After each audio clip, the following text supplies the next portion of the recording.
চালু হয়েছে, অর্ধেকের বেশি দিন পার হয়ে গেছে।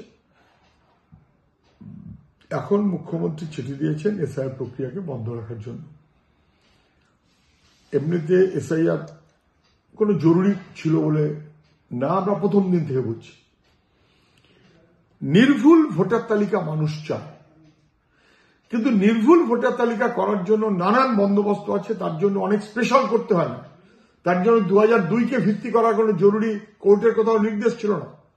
তার জন্য আধার কার্ড মান্যতা দেওয়া হবে না। কোর্ট নির্দেশ দেওয়ার পরেও এই রকমের মনোভাব নির্বাচন কমিশন নিয়েছে। ফলে নির্বাচন কমিশন তালগোল পাকাতে চাইছে, আমার কোনো সন্দেহ নেই। আমরা তৎসত্ত্বেও ইন্টেন্সিভ রিভিশন যেহেতু আইনসম্মত, তাতে আমরা আপত্তি করিনি। কিন্তু আমরা বলেছি যে নির্বাচন কমিশন রেখে একটু গুলিয়ে দেওয়ার চেষ্টা করছে, ভয় দেখিয়ে দেওয়ার চেষ্টা করছে, এর সঙ্গে নাগরিকত্বকে মেলাবার চেষ্টা করছে, যেটা অতীতে ছিল না। এরকম জিনিস নিয়ে এসছে, যেক্ষেত্রে নির্বাচন কমিশনের পদক্ষেপ যথার্থ হচ্ছে তা না। বাট নির্ভুল ভোটার তালিকা চাই।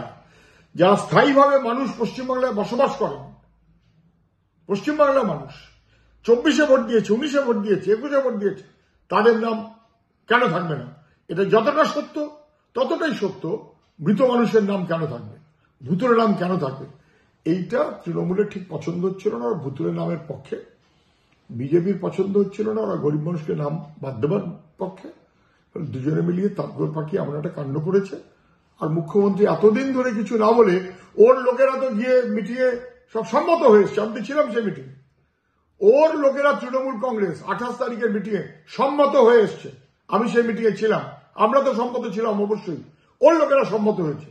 আজ এতদিন পরে মুখ্যমন্ত্রী হঠাৎ মনে হয়েছে যে কিরকম কি সব এদিক ওদিক ধরা পড়ে যাচ্ছে হয়তো। অতএব এখন তিনি একরকম কথা বলছেন, শুভেন্দু একরকম কথা বলছেন। নির্ভুল ভোটের তালিকা চান।